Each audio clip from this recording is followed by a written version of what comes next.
وہ उनको इमरान खान की घड़ी की पड़ी हुई है। ये भी पहली दफा हुआ कि मैं अपनी घड़ी बेचूं, उसके ऊपर ही शोर मच गया है। मेरी जाती घड़ी है, मैं उसे बेचूं, मैं जो मर्जी करूं उसे। और कौन सी क़यामत आ गई कि तब से और अब में कितना कैसे एशिया टाइगर बना देंगे तो लाहौर को पेरिस में बना देंगे। जब मेरी तैयारी होगी, मैंने आपको कहा दिसंबर में इंशाल्लाह हो जाएगी, मैं अपने वही जो मैंने अनाउंस किया उसी पे मैं चलूंगा, मैं ये असेंबली से निकल जाऊंगा। हमारे दौर में माइक जा रहा होता था सबके सामने, अच्छा जी बताएं कितनी महंगाई है, कितनी तकलीफ है, चुन चुन के। आज क्यों नहीं जा रहे?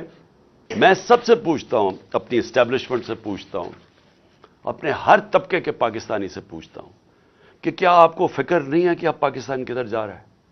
मैं जब इलेक्शंस की बात करता हूं, मैं इलेक्शंस की अपनी जात के लिए नहीं बात कर रहा, मैं तहरीक इंसाफ के लिए नहीं बात कर रहा। तहरीक इंसाफ ने तो जब भी ये इलेक्शन करवाएंगे इंशाअल्लाह, जिस तरह की पब्लिक सपोर्ट है आज पीटीआई की, पाकिस्तान की तारीख में किसी पॉलिटिकल पार्टी की नहीं थी। चारों सूबों में पार्टी फैली हुई। इन्होंने तो जब भी इलेक्शन हो हमने जीतना है। तो हमें ये नहीं फिक्र कि अगर इलेक्शन टाइम पे होंगे तो हमें कोई फर्क पड़ जाएगा।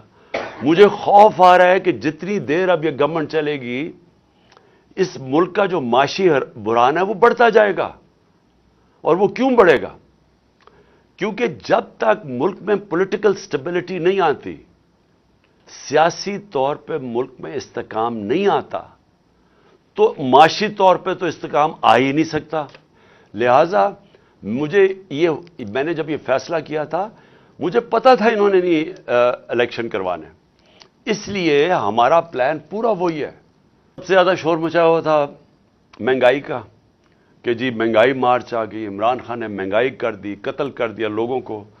मुझे अफसोस से कहना पड़ता है कि वो चैनल्स जो आज चुप करके बैठी हुई हैं, सन्नाटा छाया हुआ है, वहां बोल नहीं रहे, वो उनको इमरान खान की घड़ी की पड़ी हुई है।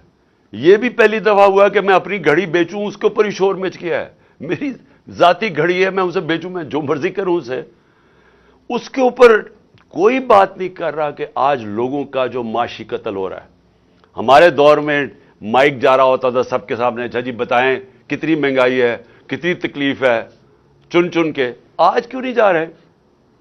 आज जरा ये सुने कि हमारे दौर में जब लोगों के पास जा रहे थे, महंगाई कितनी थी, तो इन्फ्लेशन थी 12.5%। उस पे जनाब बिलावल भुट्टो ने इतना जोश में कि मैं महंगाई मार्च करने लगा हूं, मैं कंपटीशन देंगे इस्लामाबाद में पहुंच के। तो आज महंगाई किधर पहुंची है? 24% के ऊपर, दुगनी है आज महंगाई उस दौर की। कोई किसी को फिक्र नहीं है कि महंगाई में क्या हो रहा है। 50 साल में सबसे ज्यादा महंगाई है आज पाकिस्तान में। कितने लोग ये, कितने वो मीडिया हाउसेस अपने ज़मीर जगाएं। पैसा सब कुछ नहीं है, पैसे के पीछे चोरों की ना मदद करें। इस मुल्क में चोरों का ना बचाएं अपने पैसे ज़मीर बेच के। आज दुगनी महंगाई है। और कौन सी क़यामत आ गई कि तब से और अब में कितना महंगाई असल तो हुई थी तेल की वजह से। हम क्यों फंसे हुए थे? इंपोर्टेड महंगाई थी, दुनिया में तेल की कीमत बढ़ गई थी, कोरोना की वजह से सप्लाई शॉर्टेजेस थे। तो आज इंटरनेशनल मार्केट में तेल की कीमत क्या है? $80 से भी नीचे आ गई है। आज 70 और $80 के बीच में कीमत है। हमारे दौर में $103 से $115 तक तेल की कीमत थी, जिसकी वजह से हमें मुश्किल पड़ी हुई थी महंगाई रोकने के लिए। तो हम जब कहते थे कि बाहर से महंगाई है, तब तो कोई नहीं सुनता था। और आज यही लोग, जबकि नीचे आ चुकी है तेल की कीमत और आज महंगाई आसमानों पे है, आज सन्नाटा है। आज हमारे दौर में जो पेट्रोल और डीजल था वो 150 रुपए लीटर पे था, आज कोई 234 रुपए पे एक है, 224 पे एक है, 236 पे डीजल है।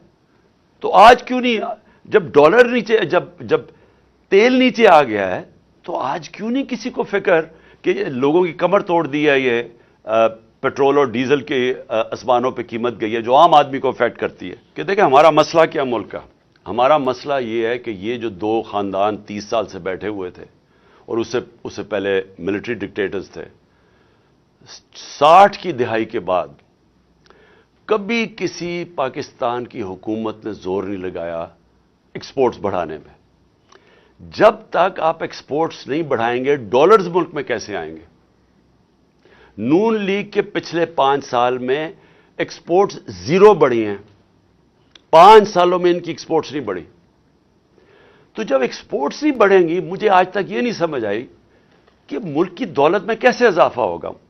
کیسے ایشیا ٹائیگر بنا دیں گے تو لاہور کو پیرس میں بنا دیں گے. سب سے پہلے تو مجھے کبھی کوئی شک نہیں تھا کہ نواز شریف یا زرداری کبھی بھی الیکشنز کی طرف نہیں جائیں گے.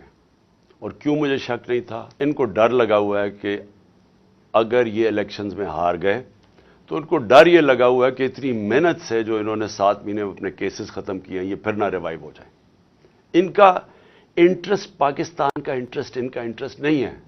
ان کا انٹرسٹ ہے کہ پہلے کیسے چوری کرو اور پھر چوری کو بچاؤ کیسے. تو مجھے کبھی کوئی شک نہیں تھا کہ انہوں نے الیکشن نہیں ماننا. میری کوشش یہ ہے کہ اس ملک کے جو ادارے ہیں وہ اس وقت ملک کا سوچے. یہ میں عمران خان اپنا نہیں سوچ رہا، مجھے اپنے ملک کا خوف آیا ہوا ہے. اور اگر یہ ملک خدا نہ خواستہ جس طرف تیزی سے جا رہا ہے، جو دنیا کہہ رہی ہے آپ کے ڈیفالٹ کی طرف جا رہا ہے، اگر یہ ادھر چلا گیا، اگر کسی نے مثلا یہ ہوپ کر رہے ہیں کہ آئی ایم ایف یا چائنا بیل آؤٹ کر دے گی، اگر انہوں نے نہ کیا تو یہ ملک کی جو حالات ہوں گے یہ سارا ملک افیکٹ ہوگا. ہر وہ آدمی جس کا جینا مرنا پاکستان میں وہ افیکٹ ہوگا، سوائے وہ جنہوں نے ڈالرز میں اپنے پیسے باہر رکھے ہوئے. لہٰذا میں نے جب یہ فیصلہ کیا تھا مجھے پتا تھا انہوں نے نہیں الیکشن کروانے. اس لیے ہمارا پلان پورا وہی ہے. جب میری تیاری ہوگی، میں نے آپ کو کہا دسمبر میں انشاءاللہ ہو جائے گی، میں اپنے وہی جو میں نے اناؤنس کیا اسی پہ میں چلوں گا. میں یہ اسمبلی سے نکل جاؤں گا. صاحب یہ بتائیے، الیکشن کمیشن مجھے نااہل کرتا ہے اپنا، اور پاکستان میں ذلت کمائے گا، وہ اور ذلیل ہوگا پاکستان میں. کیونکہ لوگوں کو ابھی کوئی شک نہیں ہے کہ اس سے زیادہ بددیانت دار الیکشن کمیشن پاکستان کی تاریخ میں نہیں آیا. ہر فیصلہ اس کا، بلکہ یہ تو نون لیگ کا جس طرح جیالہ نہیں ہوتا اس طرح ہمارے خلاف کام کر رہا ہے. لیکن اس سے کوئی فرق نہیں پڑے گا. پاکستان کی قوم پہلے ہی تیار بیٹھی ہوئی ہے، ان کو سب کو ایک باشعور قوم ہے، وہ ویسی الیکشن جتا دیں گے. یعنی اگر میں نے الیکشن چلے مجھے نااہل کر دیا، کیا ہوگا؟ پہلے تو الیکشن کمیشن نااہل کر ہی نہیں سکتی، اس کے پاس یہ ہے ہی نہیں، اتھارٹی نہیں ہے. اگر وہ کر بھی دیتی ہے تو کیا پاکستانی قوم کسی اور کو ووٹ دے دے گی؟